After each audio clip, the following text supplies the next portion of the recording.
Welcome to Telangana వెలుగు. ప్రస్తుతం మనతో పాటు దాసు సురేష్ గారు ఉన్నారు. బీసీ రాజ్యాధికార సమితి వ్యవస్థాపక అధ్యక్షులు దాసు సురేష్ గారు. రేపు 18వ తారీఖు బంద్ సక్సెస్ అవుతుందని చెప్పేసి అనుకోవచ్చు. ఎందుకంటే మీకు బీజేపీ, బీఆర్ఎస్, కాంగ్రెస్ 3 పార్టీలు కూడా మద్దతు తెలపడం అనేది జరిగింది.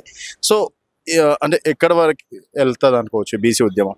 రాజు గారు ఏదైతే ఎల్లుండి 18వ తేదీన ఇచ్చినటువంటి బంద్ పిలుపుకి మద్దతుగా ఇప్పటివరకు ప్రధానమైనటువంటి పార్టీలు అంటే బీజేపీ, బీఆర్ఎస్ పార్టీ కూడా మద్దతు ప్రకటించినాయి. ఇవాళ సాయంత్రం కాంగ్రెస్ పార్టీ కూడా మద్దతు ప్రకటించాలని చెప్పేసి అనుకుంటున్నాం. దీంతో పాటు ఏంటంటే అన్ని బీసీ కులాలు, తర్వాత ప్రజా సంఘాలు, ఉద్యోగ, అదే రకంగా కార్మిక సంఘాలు, మేధావులు, అదే రకంగా మీడియా సంఘాలు, మీడియా అసోసియేషన్ కూడా అన్ని కూడా బంద్కు సంపూర్ణంగా మద్దతు ప్రకటించినాయి. ఎందుకంటే ఇలా స్టేట్ గవర్నమెంట్ ఏదైతే సుప్రీంకోర్టులో వేసినటువంటి స్పెషల్ లీవ్ పిటిషన్ కూడా దాన్ని కూడా డిస్మిస్ చేస్తూ ఉత్తర్వులు జారీ అయినాయి. దీన్ని బట్టి చూసేందంటే మళ్ళా ఇప్పుడు బాల్ వచ్చేసి ఇక్కడ హైకోర్టు కోర్టులోనే ఉన్నది. సో హైకోర్టు ఏమవుతుందంటే 50% రిజర్వేషన్లకు లోబడి ఎన్నికలు నిర్వహించుకోవచ్చు అని చెప్తుంది. ఒకవేళ అదే కనుక జరిగేది ఉంటే బీసీలకు 42% సాధ్యమయ్యే పని కాదు. ఒకవేళ కనుక నిజంగానే కనుక బీసీలకు కాంగ్రెస్ పార్టీ కామారెడ్డిలో ఇచ్చినటువంటి హామీని నెరవేర్చాలంటే కాంగ్రెస్ పార్టీ ఏం చెప్తుంది అనేటటువంటి దాని మీదనే ఉత్కంఠ నెలకొన్నది. ఇప్పుడు 42% రిజర్వేషన్ పార్టీ పరంగా సురేష్ గారు ఈరోజు సుప్రీంకోర్టులో కూడా కీలక తీర్పు ఇచ్చింది. పాత రిజర్వేషన్ల ప్రకారమే ఎన్నికలు నిర్వహించుకోవచ్చు అని చెప్పేసి. మీరు గతంలో కాంగ్రెస్ పార్టీకి సపోర్ట్ చేశారు, ఢిల్లీకి వెళ్ళారు, జంతర్ మంతర్ దగ్గర కూడా సపోర్ట్ చేయడం అనేది జరిగింది. సో రాహుల్ గాంధీ గారికి కూడా కృతజ్ఞతలు తెలిపినటువంటి పరిస్థితి ఏంది ఇప్పుడు? అంటే ఇక్కడ ఫెయిల్యూర్ అయింది కాంగ్రెస్ అనుకోవచ్చా? ఇప్పుడు 42% రిజర్వేషన్లు ఇస్తామనేటటువంటిది ఒక హామీ. ఆ హామీని అమలు చేసేటటువంటి బాధ్యత కాంగ్రెస్ పార్టీదే, ప్రభుత్వాన్ని అని చెప్పేసి మేము స్పష్టంగా చెప్తున్నాం.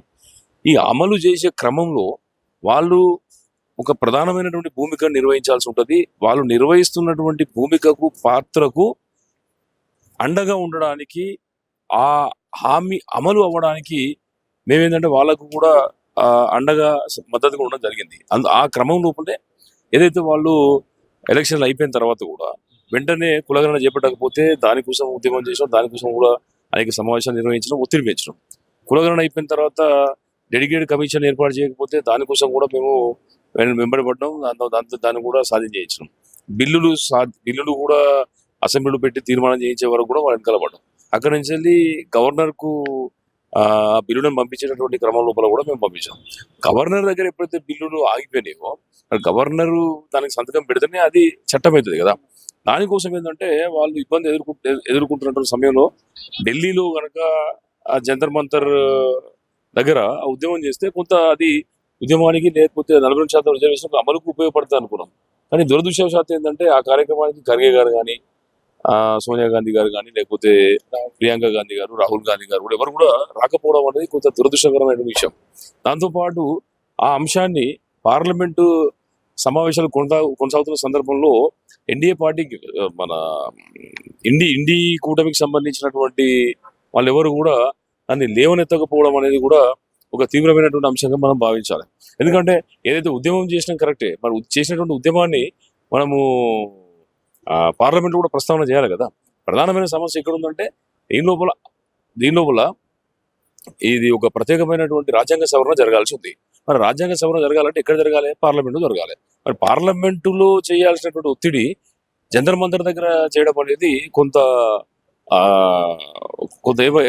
ఏమర్పాటు, కొంత డౌట్ కానీ కొంత విభిన్నమైన వాతావరణాన్ని క్రియేట్ చేసినప్పటికీ ఉద్యమం చేసే క్రమంలో ఈ యొక్క పరిణామం కూడా అవసరమైన ఉద్దేశంతో ఆ రోజు 100% జేఏసీలో నేను కో చైర్మన్ గా నేను వ్యవహరిస్తున్నా.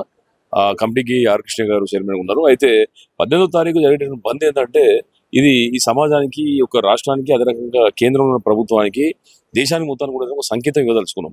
బీసీల అవకాశాలకు అడ్డొస్తే బీసీలు ఊరుకునే పరిస్థితులు లేరు, బీసీలు అగ్గేయం అనేటటువంటి పరిస్థితి ఉందనేటటువంటి విషయం తెలియజెప్పడానికే ఈ 18వ తేదీ రోజు బంద్కు మేము పిలుపునిచ్చినాం. బంద్ను సంపూర్ణంగా విజయవంతం చేయడానికి అన్ని రాజకీయ పార్టీలు, సంఘాలన్నీ కూడా మద్దతు పలికినాయి. మేమందరం కూడా క్రియాశీలకంగా మేము చేయాల్సిన కార్యక్రమాల గురించి మేము ప్లాన్ చేస్తున్నాం. నిన్న కూడా ఒక సమావేశం నిర్వహించినాం. కాబట్టి ఏ విధంగా చేయాలి, ఎవరెవరు ఏ కార్యక్రమాలు చేయాలి, ఎవరెవరు ఏ బాధ్యతలు తీసుకోవాలి, ఇవన్నీ కూడా కూర్చొని నిర్ణయించడం జరిగింది.